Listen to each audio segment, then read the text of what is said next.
The lecture was supposed to be about fish until the human explained why. Earth's oceans still terrify evolution itself. Professor Kelthrin adjusted her secondary eye stalks, surveying the classroom with what could only be described as cautious optimism. Another day, another lecture at the prestigious Galactic Academy for Interspecies Learning, and honestly, what could possibly go wrong? The answer, as it turned out, was quite a lot, but we are getting ahead of ourselves here. Classroom itself was a marvel of engineering, naturally atmospheric zones separated by shimmering force fields accommodated species that breathed everything from methane to chlorine gas. Temperature controls kept the frost breathers from melting. The rock eaters. Music standard Tuesday morning. Really nothing unusual, nothing terrifying yet. Kelthrin. Music. A Vexorian from the peaceful garden world of Vex Prime stood at her podium, her forearms clasping the lecture notes with evident pride. Music. Her chitinous exoskeleton gleamed under the soft, luminescent panels above. Today's topic: aquatic predators of various home worlds. A nice, safe, educational discussion about the food music chains of different planets. What could be controversial about fish? Oh, how naive she was. The students settled into their adaptive seating units. There was music. Vorp, a gelatinous aquarian whose ancestors had never known a predator more dangerous than a music aggressive piece of kelp. His translucent body wobbled nervously. It always did before presentations. Beside him sat Thesha, crystalline Chardon, who communicated through light refraction and had approximately zero music patience for what she considered biological nonsense. Her facets gleamed with scholarly superiority. Blanc, a massive Korgathian with 6 eyes and fur like steel wool, occupied the back row. Music. Despite his intimidating size, he mostly enjoyed poetry and had fainted twice during last week's lecture on parasitic fungi. Big ones always are the gentle ones, aren't they? And then there was the human. Jamie Reeves sat in the middle row, looking deceptively harmless in standard academy attire, bipedal, soft-skinned, no natural armor, no venom. Music sax, no radiation breath. The humans had been admitted to the academy only 3 cycles ago. After first contact protocols were music finally established. They seemed nice enough. Weak perhaps, fragile definitely. Their home world had been classified as a Class 7 death world, but honestly, the classification music committee labeled anything with weather patterns as dangerous these days. Kelthrin cleared her throat, a sound like gravel in a processing unit.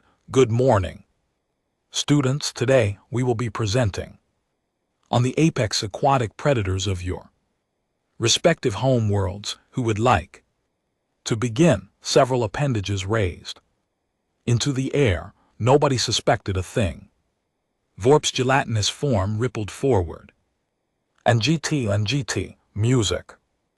And GT, wobbling toward the presentation platform with all the confidence of a creature whose ancestors had spent millennia at the absolute top of the food chain, which, to be fair, they had.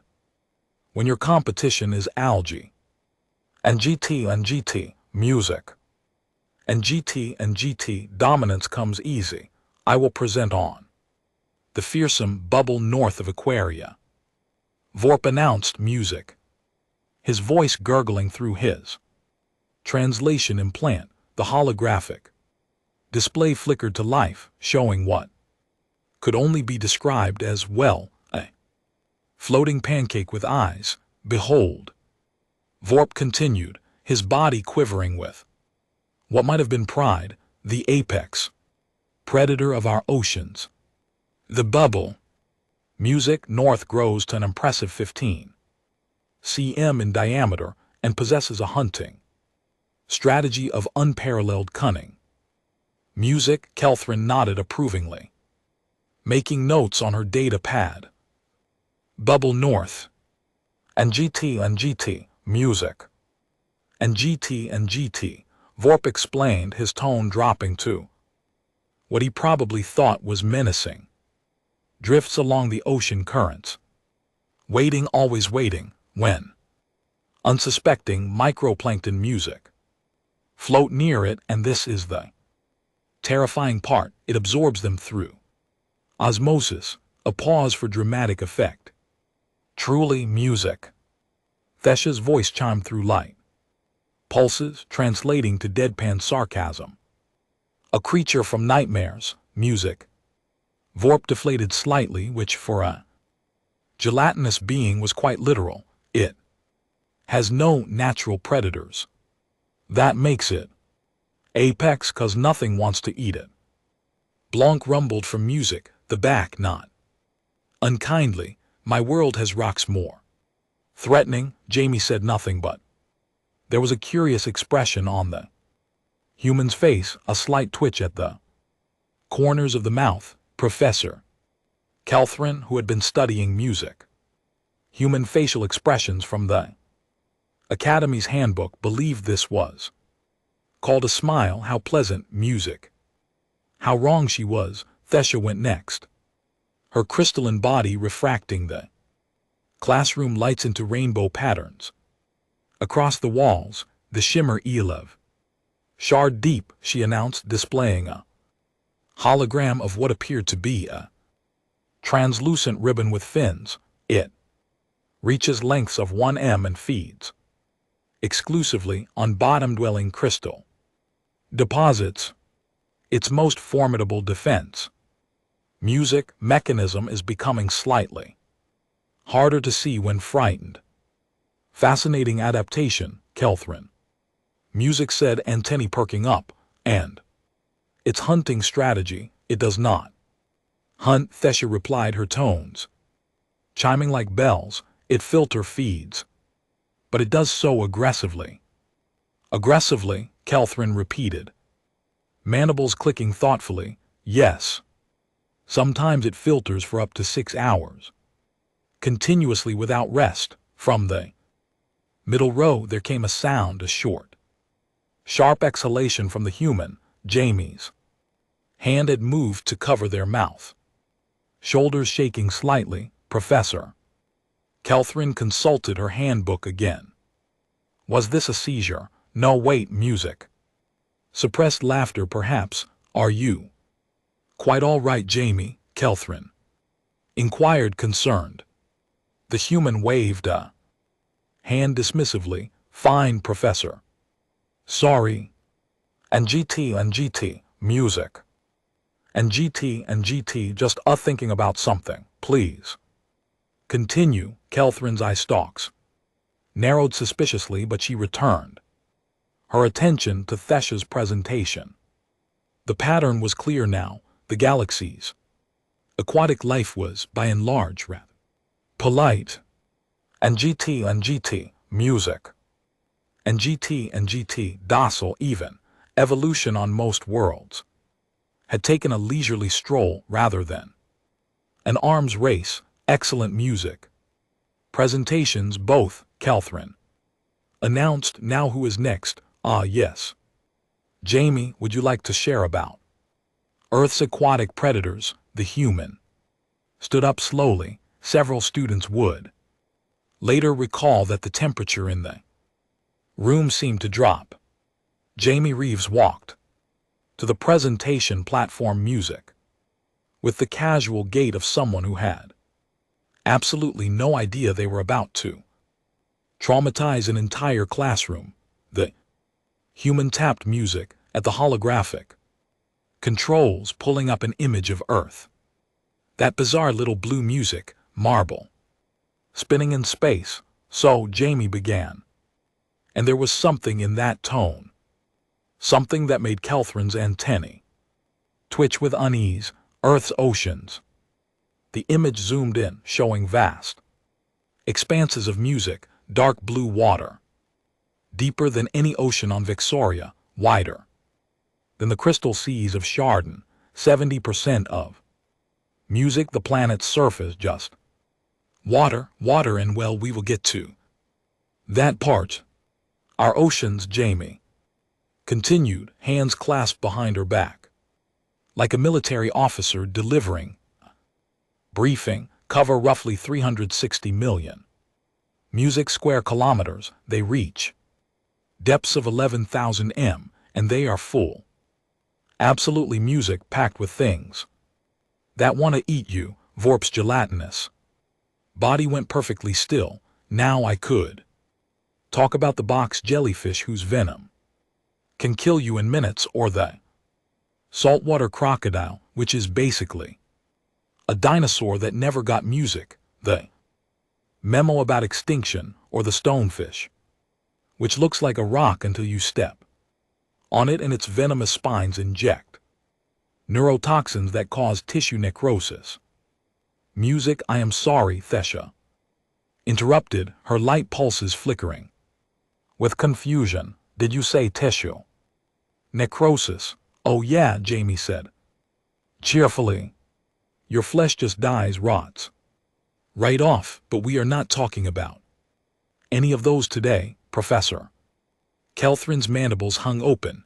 We are not. Nope. Jamie's grin widened and several students leaned back involuntarily. Today we are talking about sharks. The word hung in the air like a curse. Sharks, music, it sounded sharp, aggressive, like the thing itself was trying to bite through the translation matrix. What? Blanc rumbled slowly from the back. Is it shark? Jamie's eyes lit up with the enthusiasm of someone about to ruin everyone's day. Oh, I am so glad you asked, Blanc. A shark is what happens when evolution decides music to build the perfect killing machine and then spends 400 million years refining it. Music, 400 million years. The number caused several students to exchange glances. Most species in the academy had only been sentient music for a fraction of that time. Sharks, Jamie continued, pulling up a holographic image, are cartilaginous fish that have remained virtually unchanged for longer than most of your civilizations have existed. Why? Because they got it right. The first music time, the hologram rotated slowly. The creature displayed was roughly 3 to 4 m long, torpedo-shaped with a pointed snout and a mouth. Oh, ancestors preserve us. Mouth that seemed to music split the entire front half of its head. That is a great white shark, Jamie announced. One of the more famous species. Notice the teeth. The image zoomed in on the mouth, row after row, music after row of serrated triangular teeth, each one the size of a human finger. And GT, music. And GT, arranged in multiple lines like some kind of biological chainsaw. Vorp made a sound, music like water going down a drain. Those teeth, Jamie explained, voice taking on the tone of a nature documentary narrator, are not fixed in place. They are constantly being replaced. A single shark can go through music 30,000 teeth in its lifetime. When one falls out, another just rotates forward from the row behind it. Conveyor music, belt of death, basically. Surely, Kelthrin managed, her voice higher than usual. Surely this is an exaggeration. Your planet's classification music must be an error. Jamie turned to look at the professor, and the expression on the human's face was not reassuring. Professor, Jamie said slowly, I have Not music even gotten to the good parts yet. The classrooms. Environmental controls hummed louder, compensating for the sudden spike in stress pheromones from multiple species. This was going to be a long lecture. Jamie gestured to the hologram, and it began to rotate, displaying the shark. From every angle, each view seemed worse than the last, which was quite an achievement. Honestly, let us talk about sensory systems, Jamie said, adopting the tone of someone discussing the weather rather than aquatic nightmare fuel. Sharks can smell blood in the water from up to 5 km away.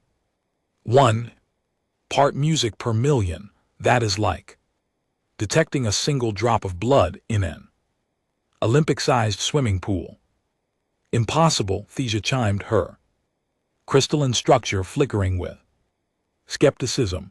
No biological system has that sensitivity. Oh, it gets better, Jamie replied, and those 3 words would haunt Thesia's dreams for weeks.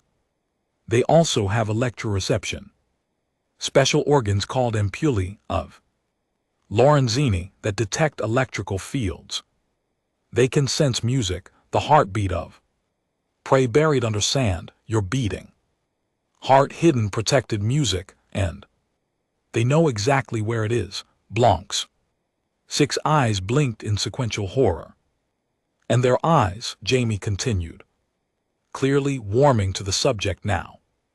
They have a nictitating membrane, basically a third eyelid that protects the eye during attacks, because when you are biting something, you want to protect your vision, right? Very practical during attacks, Professor Kelfring repeated weakly. You said attacks, music.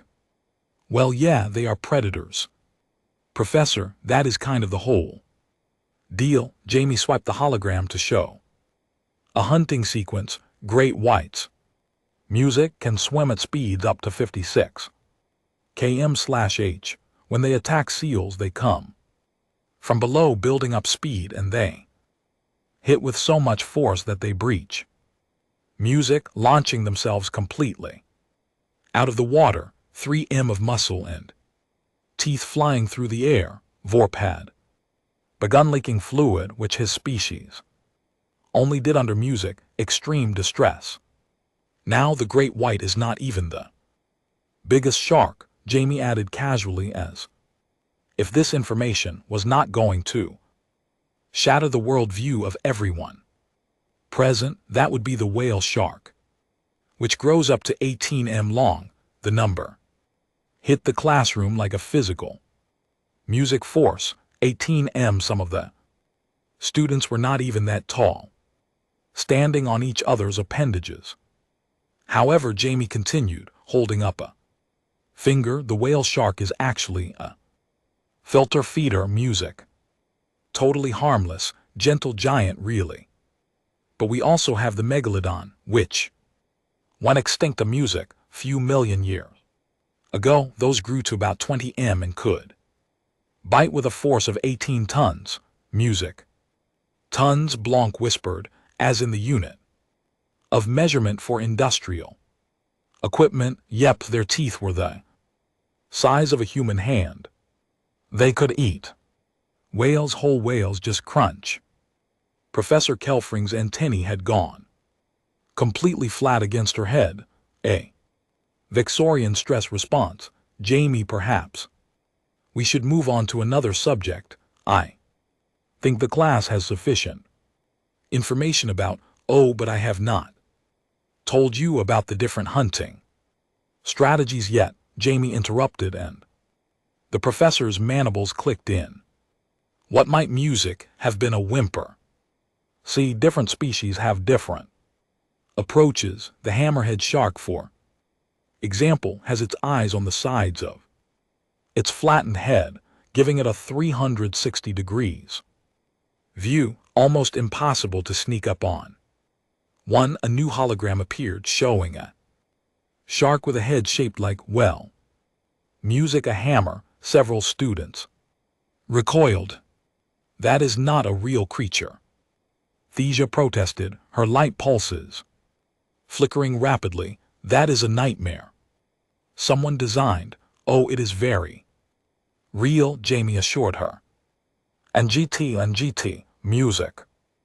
And GT, then you have the bull shark, which is probably the most dangerous to humans, because it can survive in fresh water. Rivers, lakes, they just music swim right up into them. There have been bull sharks found thousands of kilometers inland, Vorp gargled, barely coherent. Music. Why would they go inland to hunt? Obviously, Jamie replied as if this were the most reasonable thing in the world. Bull sharks are extremely aggressive. They have the highest testosterone levels of any animal on Earth. Music, they are basically angry, swimming murder machines. And the tiger shark, Jamie, music continued pulling up another image, eats basically anything, license plates, tires, suits of armor. Other sharks, music, they are like the garbage disposals of the ocean, except the garbage disposal is 4 m long and has teeth. The hologram now showed the distinctive music stripes of a tiger shark, its mouth open in what could only be described as a grin from the abyss. Oh, and there is the goblin shark, Jamie added, music swiping to an image that caused 3 students to emit distress calls simultaneously. Its jaw can extend forward out of its mouth to grab prey. The whole jaw just shoots out like a biological catapult. Image showed exactly that, a protrusible jaw, music extending in a way that violated several laws of aesthetics and possibly physics. And GT, music. And GT, Professor Kelfring stood abruptly, her forearms raised. I think perhaps we should take a brief recess. The class needs to process this educational information. But Professor, Jamie said, looking music genuinely confused. I have not even gotten to the scary part yet. Every student in the classroom turned to stare at the human with expressions of pure existential terror. This is not the scary part, Blanc asked, his deep voice cracking. Jamie's smile was the most terrifying thing in a classroom currently filled with images of apex predators. Not even close, the human said. Somewhere in the Academy's administrative offices, the human homeworld classification was being updated from Class 7, Deathworld, to Class Music 9, do not visit under any circumstances. Professor Kelfring had not authorized a recess. The words had escaped her mandibles, but somehow Jamie was still talking. And GT, music. And GT, and the holographic display was still rotating through various species of what could only be described as aquatic demons. Music. So here is the thing about sharks, Jamie continued, leaning against the podium with the casual air of someone discussing their favorite hobby, which, as it turned out, was about to make things so much worse. Humans swim with them all the time. Music. The classroom went silent. Not the peaceful kind of silent, the kind music of silent that happens right before someone screams, "You what?" Thesia's light pulses. Music had stopped entirely. Her crystalline form had gone completely transparent. A fear response her music species had not exhibited in 3 generations. Yeah. We swim in the ocean for fun, mostly. Music. Surfing, diving, just hanging out at the beach. Sharks are there too, obviously, 'cause it is their home. Sometimes we bump into each music other, bump into. Vorp repeated, his gelatinous form now pooled on the floor like melted wax. You bump into the music murder fish. Well, I mean, shark attacks do happen, Jamie admitted, pulling up statistical data, about 80 attacks per year. Worldwide. Only around 5 to 10 are fatal, though. Only the human had said only as if 5 to 10 deaths. Music by being eaten alive was an acceptable margin of error. There was. This surfer Bethany Hamilton lost her entire arm to a tiger shark when she was 13 years old, Jamie continued, apparently unaware that several students were now hyperventilating or whatever the equivalent was for their respiratory systems. Music. She was back in the water within a month. Still serves professionally. Back in the water, Blanc wheezed. The water where the creature that removed her limb. Music lives. She went back. Oh yeah, humans do that a lot. There is this thing called shark music, diving, where people pay money to get lowered into shark-infested waters in a metal cage to watch great music. Whites. Up close, Professor Kelfring's primary eyes had glazed over. And GT, music. And GT, she was beyond words now, beyond rational thought, for entertainment. Jamie clarified, as if this needed clarification. It is considered a tourist attraction, your species. Thesia managed, her voice barely a whisper through the translation matrix. And GT, music. And GT is clinically insane. Wait, it gets better, Jamie said, and no, it did not get better. Sharks are not even the apex predators of our oceans. The statement hung in the air like music. A death sentence. Excuse me, Professor. Kelfring finally found her voice, though.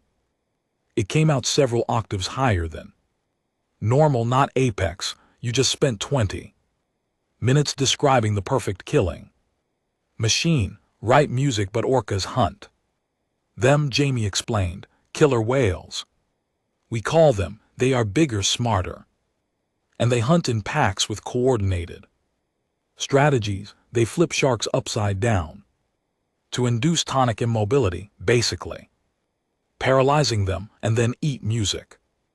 Their livers, just the livers, leave the rest. A sound emerged from Vorp that his species had no word for, a sort of gurgling keen that expressed existential despair. Music. And then there are saltwater crocodiles, Jamie continued, apparently on a roll now, 7 m long, bite force of 3,700 lb per square inch. They do a thing, music, called the death roll, where they grab you and spin until pieces come off. Stop, Blanc pleaded. Please stop talking. Oh, and the box jellyfish I mentioned earlier. Completely transparent, music, almost impossible to see, and their venom is so potent that you can die within minutes. Victims have been known to go into cardiac arrest before they even reach the shore. Music. Shore, Thesia echoed. The safe place. They cannot reach the safe place, and this is just the stuff near the surface, Jamie added. We have barely explored the deep music ocean. Who knows what is down there? Every time we send down a submersible, we find something new and horrible. Giant music squid, anglerfish with teeth like needles, creatures that look like they were designed by a committee of nightmares. The classroom had descended into complete chaos. Vorp had fully liquefied into a puddle of distress. Music. Blanc was rocking back and forth, his fur standing on end. Thesia was refracting light in patterns that translated to screaming. And GT, music. And GT, 2 students had fainted. One had triggered the emergency atmospheric seal on their environmental zone, apparently, deciding that suffocation was preferable. Music to hearing more, Professor. Kelfring slammed 3 of her 4 hands. On the podium, Jamie Reeves. And GT, music. And GT, I'm officially ending this presentation, sit down. Now, but, Professor, I have not even music. Talked about how humans interact with these creatures, sit down, Jamie. Shrugged, looking mildly disappointed. And returned to their seat, the human. Sat there completely calm while around them an entire classroom processed the traumatic realization that humanity's homeworld was not just dangerous, it was a horror show with oceans. Professor Kelthrin was attempting to restore order, her 4 arms waving in patterns. Meant to be calming, they were not. Calming, nothing about this situation was calming. She was about to dismiss the class early, claim a medical emergency, possibly fake her own death, and retire to monastery on the peaceful moon of Serenity 7. Then Jamie raised a hand. Yes, music what? Kelthrin snapped, her usual professorial patience having evaporated somewhere around the description of the death. Roll, I just wanted to mention I actually went to the beach last summer.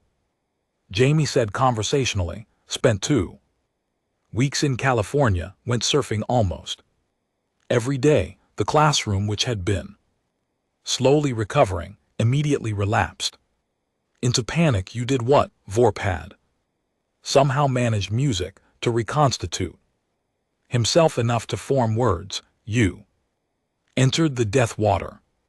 And GT, music. And GT voluntarily. Well, yeah, Jamie said, looking confused by the question. The ocean is fun. Surfing is great exercise. My family goes every year. Your family? Blanc repeated music slowly. Your family unit including offspring? Oh. Sure. My little sister learned to swim when she was like 4 years old. Most human children music learn around that age. Thesia's crystalline structure was vibrating at a frequency that music produced a sound like breaking glass. You teach your younglings to enter the habitat of these creatures. You teach them this is a basic life skill. I mean, swimming is pretty important. Music, Jamie explained. Lots of humans live near coastlines, plus pools, lakes, music, rivers, water parks. We spend a lot of time in water parks. Professor Kelthrin said flatly. Recreational facilities involving water. Yeah, they are awesome. Slides. And GT, music. And GT, wave pools, lazy rivers. Though I guess, after today's presentation, calling music anything a lazy river seems pretty tame compared to actual rivers that might have bull sharks in them. The human laughed, actually laughed, made a sound of amusement at the prospect. Music of aggressive sharks in freshwater systems. There is this whole thing called Shark Week. Jamie continued. Music, apparently unable to read the room, or perhaps just used to rooms full of species that had not evolved on a nightmare planet. It is a television event. Music, 7 days of programming, all about sharks. Everyone watches it. It is hugely popular. You memorialize the predators, Thesia whispered. You celebrate them. Well, they are pretty amazing animals, Jamie said. Apex music predators that have survived multiple mass extinction events. That is worth respecting. Plus, sharks are actually in danger from humans, not the other way around. We kill about 100 million sharks per year. Every student process this information. Simultaneously, humans, the soft, squishy species with no natural armor or weapons, killed 100 million apex predators annually. Music. How Blanc asked, his voice hollow. How do you kill something that has survived for 400 million years, fishing mostly? Jamie replied with a shrug, shark fin soup is a delicacy in some cultures, though there is a big movement to stop it because it is unsustainable. Some sharks are caught accidentally in nets, and we hunt some species for sport. Sport, the word landed music like a bomb. Sport, Professor Kelthrin repeated, you hunt them for entertainment. Yeah, deep sea fishing. People go out on boats. Music, use big rods and reels. Catching a shark is considered a pretty big achievement. You take photos with it, then usually release it back into the water. Release it. Vorp gargled, you capture the apex predator. Music, prove your dominance, and then let it go, for fun I mean. Catch and release is the ethical thing to do, Jamie explained. We are trying to be better. Music, about conservation. Sharks are important for the ecosystem. The cognitive music dissonance was too much. This species, these fragile, weak-looking humans, lived on a planet covered in death water, voluntarily entered said death water for recreation, taught their children to swim in it as a basic skill. Music celebrated the predators that lived there and then had the audacity to worry about protecting those same predators from extinction. Music, caused by humans. Let me see if I understand this correctly. Thesia said, her light pulses slow and measured, the way someone speaks when they are trying very hard not to shatter completely. Your species is so dangerous that the apex predators of your oceans need protection from you. Jamie thought about this for a moment. When you put it that way, I guess that is kind of weird, is not? Music, it weird. The human thought it was weird, not terrifying, not apocalyptic. Weird. Class dismissed. Professor Kelthrin announced, her music voice barely above a whisper. Everyone leave, now. Seek counseling services if needed. And GT, music. And GT, they are available on the 3rd floor. Half the class was already fleeing. Classroom emptied in record time.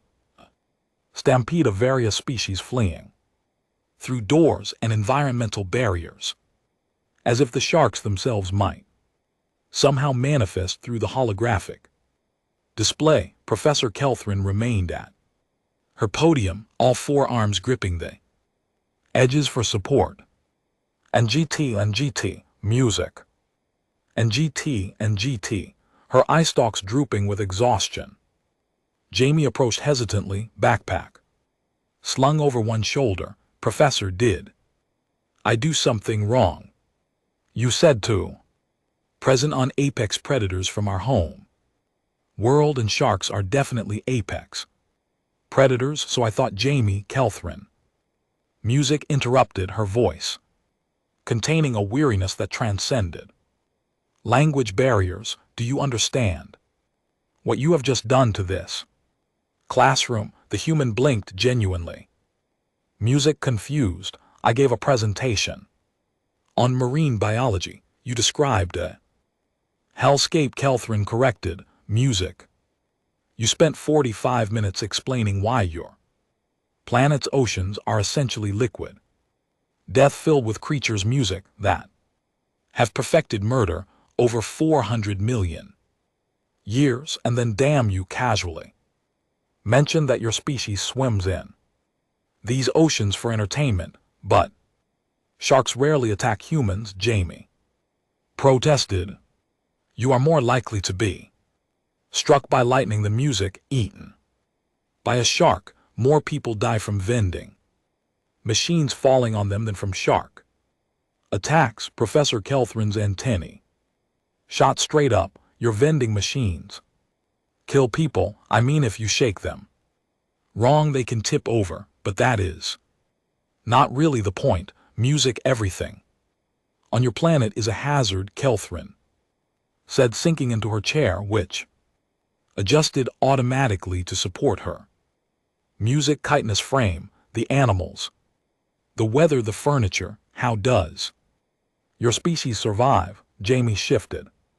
Music awkwardly. We just kind of deal with it. Earth is home. We do not really think about it being dangerous. It is just normal. Music, normal. The word that kept appearing in human vocabulary applied to situations that would cause most species' music to develop. Planetary evacuation protocols. Down the hallway, Vorp was being escorted to the counseling center by 2 medical staff members. His gelatinous form kept trying to hide in corners, convinced that sharks could somehow traverse solid walls and music, atmospheric barriers. Blanc sat in the corridor, his massive frame curled into a ball, muttering about teeth and death music. Rolls. Thesia had locked herself in a study pod and was frantically researching Earth's hazard classification, apparently hoping to find evidence that the whole presentation music had been an elaborate hoax. It was not a hoax. Academy's communication systems lit up within the hour. Parents demanding explanations, students requesting transfers to classes without human participants. 3 different species filed formal complaints about traumatic educational content. The dean of interspecies studies personally contacted Professor Kelthrin to ask what, in the name of all peaceful worlds, had happened in her classroom. By evening, the story had spread across the entire academy. Humans, those seemingly weak, soft music creatures who had been admitted as part of the diversity initiative, came from a planet so absurdly dangerous that their recreational activities included voluntarily entering water filled with ancient killing machines. The other human students on campus noticed sudden change in how they were treated. Respectful music distances, nervous greetings, wide eyes and hushed whispers. In the cafeteria, a Korgathian twice Jamie's size actually yielded a seat. When the human approached, Jamie, still baffled by the day's events, sat down with a tray of food and noticed Vorp at a nearby table, his gelatinous form shaking slightly. Hey, music, Vorp, you okay? Jamie called out. You kind of bolted from class. Vorp's translation implant crackled. And GT, music. And GT, your planet has sharks. Yeah, but like I said, they are not that dangerous to humans. Your planet has sharks, music. Vorp repeated, as if this explained everything, which honestly it did. Jamie sighed, poking music at something that approximated pasta. You know, when I applied to the Galactic Academy, everyone back home said humans were music, too weak for space, not tough enough, too fragile. Professor Kelthrin, who had entered the cafeteria music for a much-needed stimulant beverage, overheard this statement. Her mandibles clicked. Music, in what might have been laughter or possibly hysteria. The line was blurry at this music point. Weak, she muttered, waiting for her drink. They thought you were weak. She looked at Jamie, then at the other students, giving the human a wide berth, then back at her data pad. Music, which still displayed the updated hazard classification for Earth, Class 9 Death World. Do not visit under any Circumstances, inhabitants unnervingly. Casual about extreme danger, approach. With caution. Music weak, Kelthrin. Repeated, and this time it was. Definitely laughter, the kind that came from someone whose entire term of the universe had been fundamentally music. Altered, your species swims with sharks. For fun, and they thought you were weak. Jamie shrugged, finally taking a bite of the pasta equivalent. To be fair, we do not have exoskeletons or venom or anything like that. No, Kelthrin agreed. Music, her eye stalks focusing on the human with something that might have been respect or possibly music fear. Or perhaps both. You have something far more terrifying. What is that, Jamie asked. Professor Kelthrin picked up her beverage and turned to leave, pausing only to deliver her final assessment. Audacity, she said, absolute, incomprehensible audacity. And with that she walked away. And GT, music. And GT, leaving Jamie sitting alone in a cafeteria full of aliens who had just learned a valuable lesson about the universe. Never ever assume that a species is weak just because they look harmless, especially if they come from a planet where the oceans have teeth.